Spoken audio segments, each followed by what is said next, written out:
ముగ్గురు స్నేహితులు కలిగి ఉన్నాడు, భార్యని కలిగి ఉన్నాడు. అలాంటి యోబు భక్తుడి జీవితంలో మనం నేర్చుకోవలసిన అతి శ్రేష్టమైన లక్షణం ఏమిటంటే దేవుని ఆశ్రయించాడు. దేవుని ఆశ్రయించాడు. ప్రతికూలమైన పరిస్థితుల్లో కూడా, అంటే వ్యతిరేకమైన పరిస్థితుల్లో కూడా దేవుణ్ణి ఆశ్రయించాడు. కానీ దేవుని ఏమాత్రం కూడా విడిచిపెట్టలేదు, వదిలిపెట్టలేదు. యోబు యొక్క పరిస్థితి ఎట్లా ఉందో ఒకసారి వాక్యాన్ని చదువుదాం. యోబు గ్రంథంలోనికి వద్దాం. ఇప్పుడు యోబు గ్రంథంలో 2వ అధ్యాయము 7వ వాక్యం 8వ వాక్యాన్ని చదువుదాం. కాబట్టి అపవాది యెహోవా సన్నిధి నుండి బయలువెళ్ళి అరికాలు మొదలుకొని నడి నెత్తి వరకు బాధగల కురుపులతో యోబును మొత్తెను. అతడు ఒళ్ళు గోక్కునుటకై చిల్లపెంకు తీసుకుని బూడిదలో కూర్చుండగా. చాలు, ఒకసారి ఇక్కడ ఆలోచిద్దాం. యోబు దేవుణ్ణి ఆశ్రయించాడని యోబు గ్రంథం 1వ వాక్యం ప్రకారం మనకు అర్థమవుతుంది. భయభక్తులు కలిగిన వాడు, చెడుతనాన్ని విసర్జించిన వ్యక్తి, యథార్థత కలిగిన వ్యక్తి, న్యాయవంతుడు, నీతిమంతుడని మంచి శ్రేష్టమైన లక్షణాలు ఉన్నాయి. అలాంటి వ్యక్తికి ఇప్పుడు ఎలాంటి కురుపులు వచ్చినాయి అంటే బాధగల కురుపులు అంటండి. ఎలాంటి కురుపులండి? బాధగల కురుపులు. బాధగల కురుపులు మాత్రమే కాకుండా ఈ బాధగల కురుపులు అరికాలు మొదలుకుని నడినెత్తి వరకు రావటం జరిగింది. అలాంటి పరిస్థితుల్లో బూడిదలో కూర్చుండి ఒక చిల్ల పెంకు తీసుకుని ఆ యొక్క కురుపులను గోక్కుంటూ రసిక కారుతూ భయంకరమైనటువంటి ఒక ప్రమాదకరమైన స్థితిలో ఉండిపోయాడు. కానీ యోబు భక్తుడికి ఎవరు తోడుగా నిలబడ్డారు, యోబు భక్తుడికి ఎవరు తోడై ఉన్నారు అని యోబు గ్రంథంలో ఉన్నటువంటి ఈ 42 అధ్యాయాల వాక్యాన్ని ఖాళీగా ఉన్నప్పుడు ఈ పుస్తకాన్ని మీరు చదవండి. ఈ 42 అధ్యాయాల్లో కూడా మనం వాక్యాన్ని ధ్యానిస్తే మనకు అర్థమయ్యేటువంటి అతి శ్రేష్టమైన లక్షణము, దేవుడు ఆది నుండి అంతము వరకు యోబునకు దేవుడు తోడై ఉన్నాడు. గట్టిగా స్తోత్రాలు చెప్దాం. హల్లెలూయా, హల్లెలూయా. దేవుడు తోడై ఉన్నాడు. యెహోవా దేవుడు తోడై ఉన్నాడు. సృష్టికర్త అయిన దేవుడు తోడై ఉన్నాడు. భూమి ఆకాశములు కలుగు చేసిన దేవుడు యోబు భక్తుడికి తోడుగా నిలబడ్డాడు. యోబు భక్తుని పక్షిగా నిలబడ్డాడు. గల కారణం ఏమిటంటే యోబు భక్తుడు దేవుని ఆశ్రయించాడు. ఆ తర్వాత వాక్యంలో మనం చూస్తే 10వ వాక్యంలో 9వ వాక్యం నుండి అతని భార్య వచ్చి అంటుంది, నీవు ఇంకను యథార్థతను వదలకయిందువా? ప్రశ్న. దేవుణ్ణి దూషించి మరణము కమ్ము. ఏమన్నాడు భార్య వచ్చి? ఇంకా నీవు యథార్థతను వదిలిపెట్టవా? ఇంకెందుకు నీకు యథార్థత దేవుని పట్ల? ఇన్ని కష్టాలు, ఇన్ని శ్రమలు, ఇన్ని శోధనలు, ఈ విధమైన దుఃఖము, ఈ విధమైన బాధ నీకు కలిగినా కానీ నువ్వు యథార్థతను వదిలిపెట్టకుండా ఉంటావా? ఇంకెందుకు నీ యథార్థత? ఆ దేవుణ్ణి దూషించు, ఆ దేవుని దూషించు, ఆ దేవుని మీద నిందమోపు, ఆ దేవుని అవమానపరిచి నువ్వు చనిపో చనిపో చనిపోని అనేక రీతిలుగా ప్రేరేపిస్తుందండి. అనేక రీతిలుగా ప్రేరేపిస్తుంది. కొన్ని సమయాల్లో, కొన్ని సందర్భాల్లో. ఈరోజు ఒక బ్రదర్ వచ్చాడు నా దగ్గరికి. నేను వెళ్ళినటువంటి సంఘంలో ఒక సంఘంలో ఆ బ్రదర్ వచ్చి, బ్రదర్ నేను ఇక చనిపోతాను, నాకు ఇంట్లో పరిస్థితి బాగాలేదు, నా భార్య నన్ను చనిపోమని బాగా ఒత్తిడి తీసుకొస్తుంది, నేను ఇక బ్రతుకుని నేను చనిపోతాను, ఇదే నాకు ఆఖరి ఆదివారం నేను ప్రార్థనకు వచ్చానని చెప్పి ఏడుస్తున్నాను. నా దగ్గర తల మీద చేతులు పెట్టి ప్రార్థన చేశాను, ధైర్యపరిచాను, బలపరిచాను. పరిశుద్ధాత్మ దేవుడు తన తాకాడు. ఇంతకు ముందు రాబోయే ముందు ఫోన్ చేశాడు, పాస్టర్ గారు నా మనస్సు మార్చుకున్నాను, నాకు నెమ్మది వచ్చింది, సమాధానం వచ్చింది, నా భార్యతో సమాధాన పడ్డాను, నేను చనిపోను, దేవుని కొరకు బ్రతుకుతాను. ప్రభువుకి మహిమ కలుగును గాక. దేవుని వాక్యము సెలవిస్తుంది. యోబు భార్య వచ్చి తన భర్తతో అంటున్న మాట, నీవు ఇంకా యథార్థతను వదలకయిందువా? ఆ దేవుని దూషించి నువ్వు మరణము కమ్ము, నువ్వు చనిపో. వెంటనే ఏమన్నాడని యోబు భక్తుడు 10వ వాక్యం, అందుకతడు మూర్ఖురాలు మాట్లాడినట్లు నీవు మాట్లాడుచున్నావు. మనము దేవుని వలన మేలు అనుభవించుదమా, కీడును మనం అనుభవింప తగదా అనెను. ఈ సంగతుల్లో ఏ విషయమందును నోటి మాటతోనైనను యోబు పాపము చేయలేదు. హల్లెలూయా. ఈ రాత్రికాల సమయంలో ప్రియ దైవజనగమా, దేవుని ఆశ్రయించినటువంటి అనుభవంలో ఉన్నట్లయితే, నీవు దేవుని ఆశ్రయించినటువంటి అనుభవంలో ఉన్నట్లయితే యోబు భక్తుని యొక్క జీవితాన్ని ఒకసారి జ్ఞాపకం చేసుకోవాలి. యోబు భక్తుడి యొక్క జీవితాన్ని ఒకసారి స్మరణకు తెచ్చుకోవాలి. యోబు భక్తుడి యొక్క జీవితాన్ని ఒకసారి జ్ఞాపకం తెచ్చుకోవాలి. అలాంటి యోబు అరికాలు మొదలుకొని నడి నెత్తి వరకు బాధగల కురుపులతో మొత్తబడిన యోబుకి నంబర్ 1 పాయింట్, యెహోవా తోడై ఉండుట. దేవుడు నీకు తోడై ఉండుట. దేవుడు యోబుకి తోడుగా ఉన్నాడు కాబట్టి మరలా యోబు గ్రంథం 42వ అధ్యాయం 10వ వాక్యం కానీ 12వ వాక్యం కానీ చదివితే తన క్షేమ స్థితిని మరలా దయచేశాడు. మొదట ఇచ్చిన ఆశీర్వాదాల కంటే మరీ అధికంగా 2 అంతలుగా దేవుడు ఆశీర్వదించాడండి. గట్టి స్తోత్రాలు చెప్దాం. హల్లెలూయా.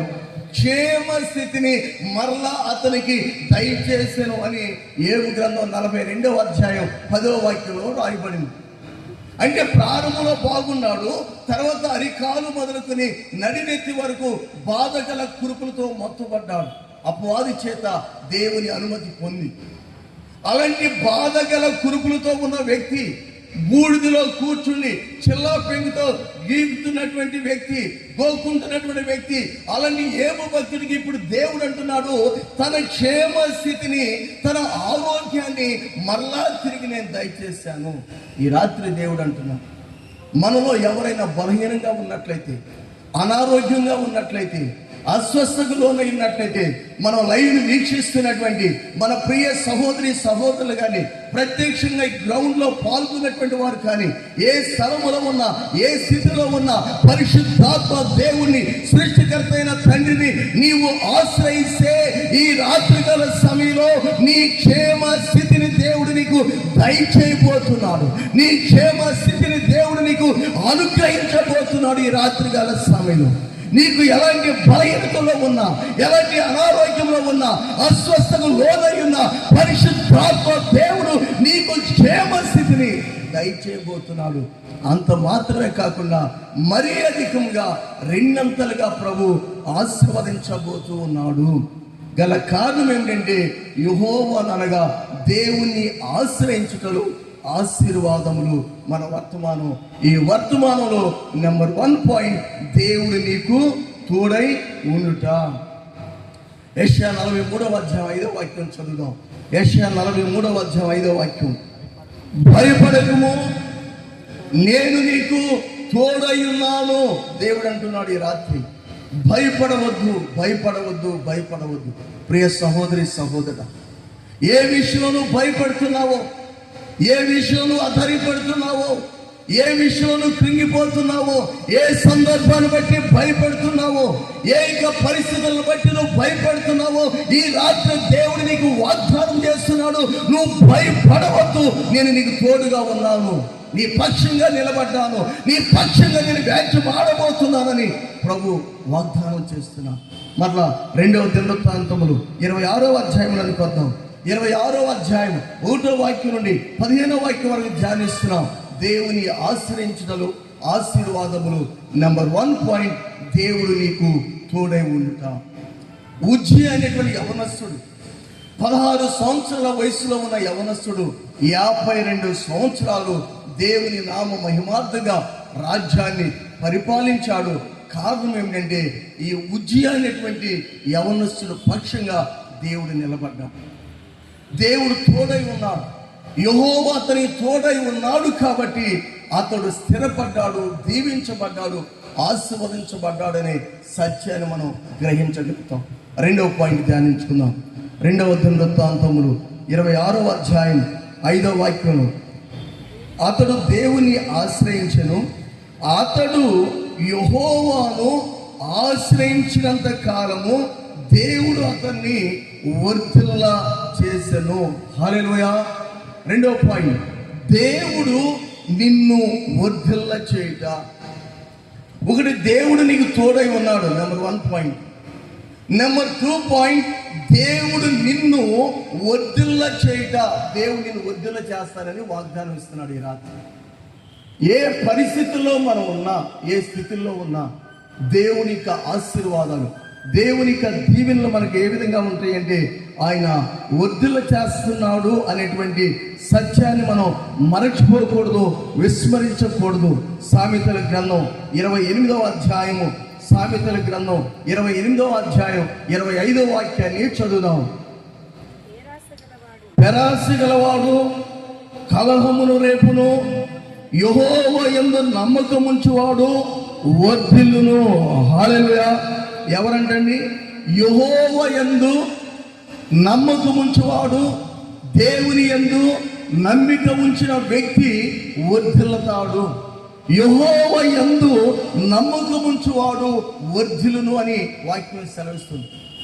ఈ రాత్రికాల సమయంలో ఉజ్జియా దేవుని యందు నమ్మకముంచాడు, దేవుని యందు నమ్మకముంచాడు.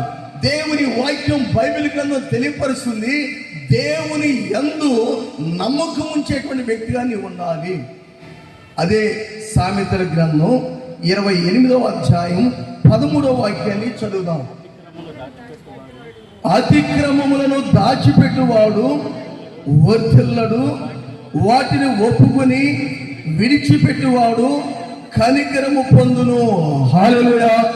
అతిక్రమములను దాచిపెట్టేటువంటి వ్యక్తి వర్ధిల్లడు అంటాడు. ఎప్పుడు కూడా అతిక్రమములను దాచిపెట్టేటువంటి వర్ధిల్లడు. ఎవరు వర్ధిల్లుతారంటే దేవుని యందు నమ్మకం ఉంచిన వ్యక్తి.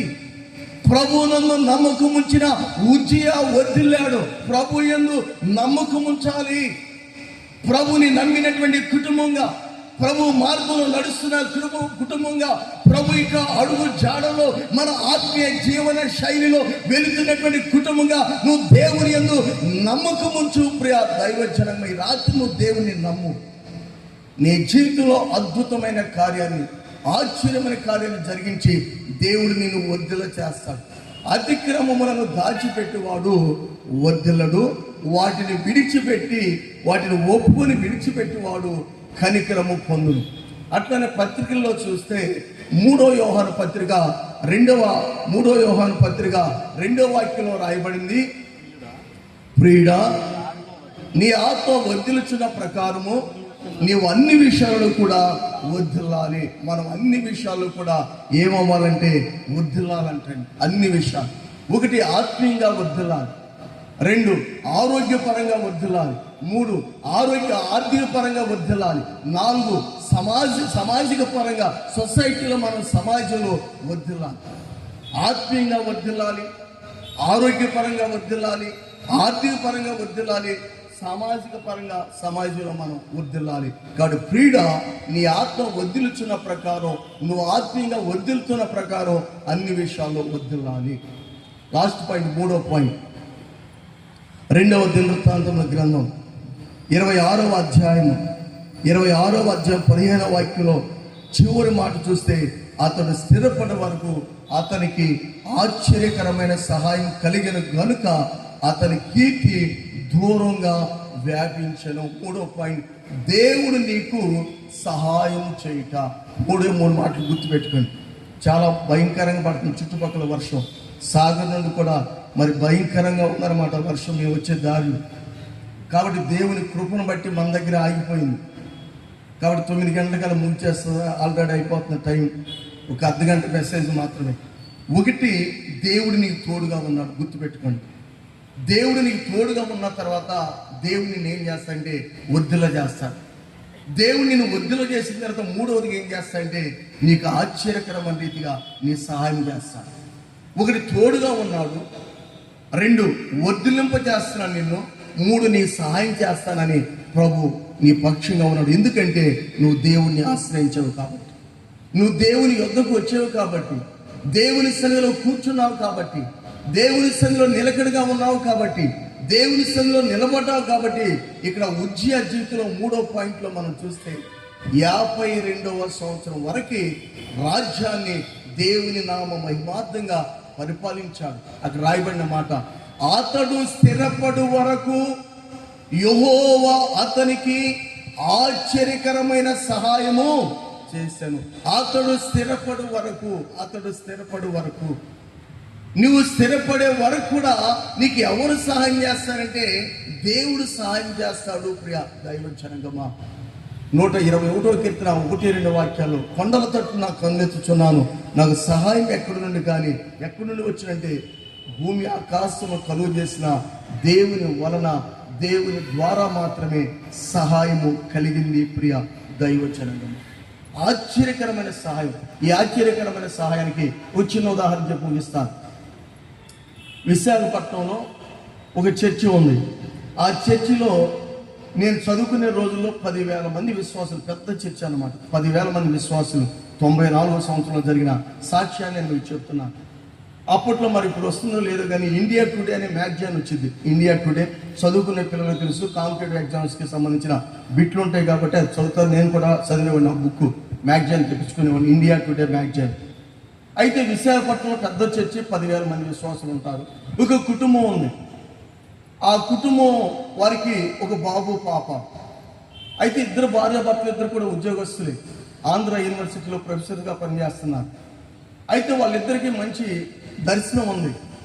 ఆ దర్శనం ఏమిటంటే కొడుకుని డాక్టర్ చేయాలి, కూతుర్ని కలెక్టర్ చేయాలి. కొడుకుని డాక్టర్ కోర్సులోకి జాయిన్ అయ్యాడు. కూతురు కూడా కాంపిటేటివ్ ఎగ్జామ్స్, ప్రత్యేకంగా ఈ సివిల్ సర్వీస్కి ప్రిపేర్ అవుతూ ఉంది. తన నామ మహిమార్థంగా నడిపిస్తున్నటువంటి దినాల్లో ఒకానొక దినమందు తండ్రి చనిపోయాడు. తండ్రి హార్ట్ అటాక్ అనేటువంటి హార్ట్ స్ట్రోక్ ద్వారా చనిపోయాడు అన్ఎక్స్పెక్టెడ్గా. తల్లి ఉంది. ఇక కుమారుడు MBBSలో జాయిన్ అయ్యాడు.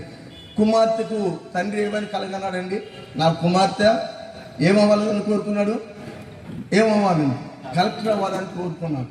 కానీ మధ్యలో తండ్రి ఏమైపోయాడు, చనిపోయాడు.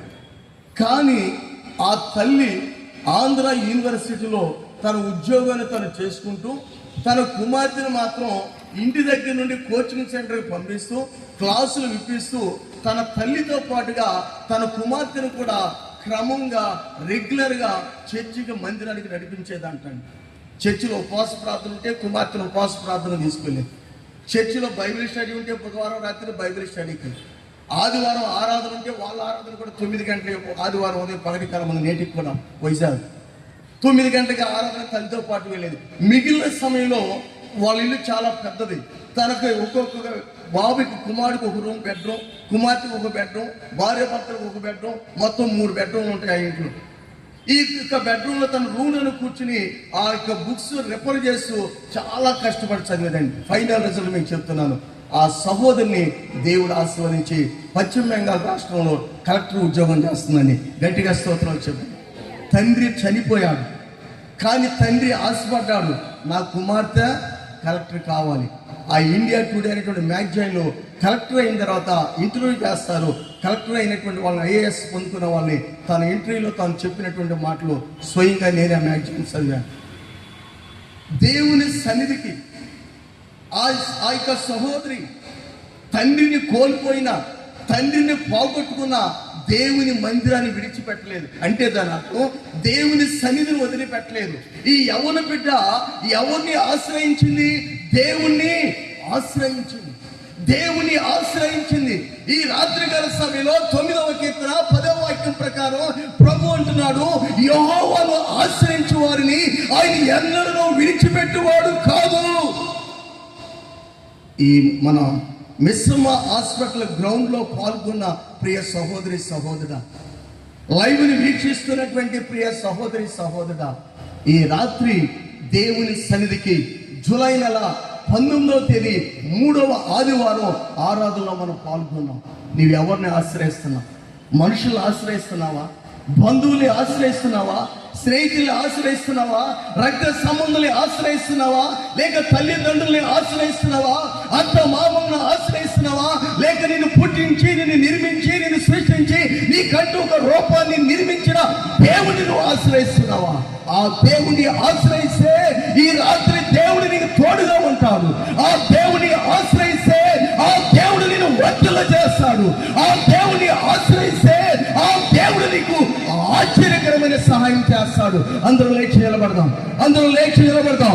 ఈ రాత్రి ప్రభు నిన్ను దర్శిస్తున్న సమయం, ఈ రాత్రి ప్రభు నిన్ను దర్శిస్తున్న సమయం. ఎవరు కృపయే గగనాశ్రయము, కృపయే గగనా పరవశము, కృప తప్ప వేరొకటి లేదయా, నీ కృప తప్ప వేరెవరు యేసయ్యా, కృప తప్ప వేరెవరు లేరయా, నీ కృప తప్ప వేరొకటి లేదయా. నిలువున రేగిన తుఫానులు నడిపెను నిలిపెను నీ కృపయే, నిలువున రేగిన తుఫానులు నడిపెను నిలిపెను నీ కృపయే, నాయన చెలరేగే నీ కృపయే, మాయన చెలరేగే నీ కృపయే, నాయన చెలరేగే నీ కృపయే, మాయన చెలరేగే నీ కృపయే, కృప తప్ప వేరొకటి లేదయా, నీ కృప తప్ప వేరెవరు యేసయ్యా, కృప తప్ప వేరొకటి లేదయా, నీ కృప తప్ప వేరెవరు యేసయ్యా. కృపయే గదానా ఆశ్రయము, కృపయే గదానా పరవశము, కృపయే గదానా ఆశ్రయము, కృపయే గదానా పరవశము, కృపయే గదానా ఆశ్రయము, కృపయే గదానా పరవశము, కృపయే గదానా ఆశ్రయము, కృపయే గదానా పరవశము, యేసే గదానా ఆశ్రయము, యేసే గదానా పరవశము, యేసే గదానా ఆశ్రయము, యేసే గదానా పరవశము, కృపయే గదానా ఆశ్రయము, కృపయే గదానా,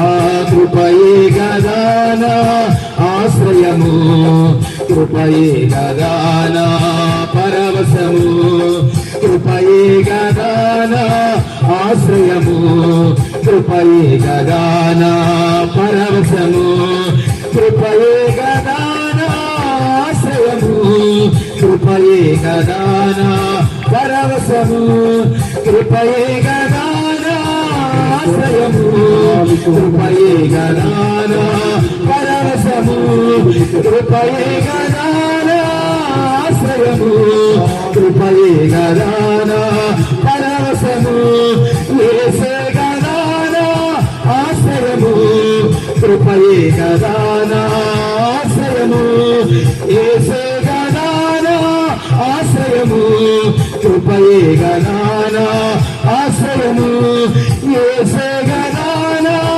ఆశ్రయము, యేసే గదానా ఆశ్రయము, యేసే గదానా ఆశ్రయము, కృపయే గదానా ఆశ్రయము, కృపయే గదానా ఆశ్రయము, కృపయే గదానా పరవశము. నేను ట్రై చేశాను కానీ అది నా వల్ల కాలేదు. అయితే నాకు పాస్టర్ గారు గుర్తొచ్చి మరి అయ్యగారు పరిస్థితి ఇలా ఉందని చెప్తే, అమ్మ బాబుకి మీరు ట్రై చేయండి కంపల్సరీగా సీట్ వస్తుందని చెప్పారు.